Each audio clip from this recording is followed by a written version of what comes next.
বৃধান 101। বৃধান 101 বোরো মৌসুমের ব্যাকটেরিয়া জনিত পোড়া বা বিলবি রোগ প্রতিরোধী জাত। এই জাতের ডিগ পাতা খাড়া, প্রশস্ত ও লম্বা, পাতার রং গাঢ় সবুজ। এর ফলন বিঘা প্রতি গড়ে 20 থেকে 22 মণ। তবে এটি উপযুক্ত পরিচর্যা পেলে অনুকূল পরিবেশে বিঘা প্রতি গড়ে 25 থেকে 28 মণ পর্যন্ত ফলন হতে সক্ষম। এই জাতের দানা লম্বা ও চিকন এবং সোনালী বর্ণের। এই জাতের গড় জীবনকাল 142 দিন। 1000টি পুষ্ট ধানের ওজন গড়ে 23.1 গ্রাম। ধানের দানায় অ্যামাইলোজের পরিমাণ শতকরা 25% এবং প্রোটিনের পরিমাণ শতকরা 9.8 ভাগ। ভাত হয় ঝরঝরে। বৃধান 101 বোরো মৌসুমে দেশের প্রায় সব জেলায় চাষাবাদ উপযোগী। বীজতলায় বীজ বপনের সময় 1 থেকে 15 অগ্রহায়ণ বা 15 নভেম্বর থেকে 30 নভেম্বর পর্যন্ত। রোপণের জন্য সঠিক চারার বয়স 35 থেকে 40 দিন। রোপণ দূরত্ব 20 সেন্টিমিটার বাই 15 সেন্টিমিটার।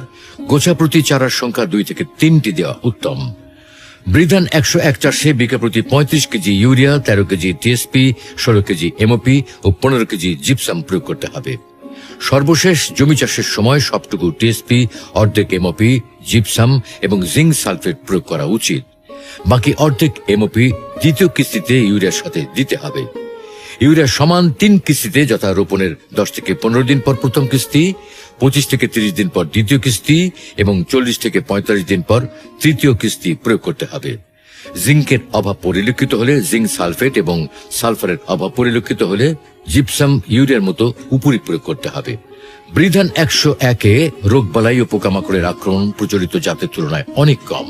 তবে আক্রমণ দেখা দিলে সমন্বিত বালাই দমন ব্যবস্থাপনা ব্যবহার করা উচিত। রোপণের পর অন্তত 30 থেকে 40 দিন পর্যন্ত জমি আগাছা মুক্ত রাখতে হবে। রোপণের পর থেকে দুধ আসা পর্যন্ত জমিতে যথেষ্ট পরিমাণে রস থাকা প্রয়োজন। এই সময় খরা দেখা দিলে সেচ দিতে হবে। ধান কাটার উপযুক্ত সময় হলো 30 চৈত্র থেকে 15 বৈশাখ বা 13 এপ্রিল থেকে 28 এপ্রিল পর্যন্ত। শীষে শতকরা 80% ধান পরিপক্ক এবং অবশিষ্ট 20% ধান অর্ধ স্বচ্ছ এবং অর্ধ পরিপক্ক হলে দেরি না করে ধান কেটে ফেলা উচিত। বৃধান 101-এর চাষ করুন, অধিক ফলন ঘরে তুলুন।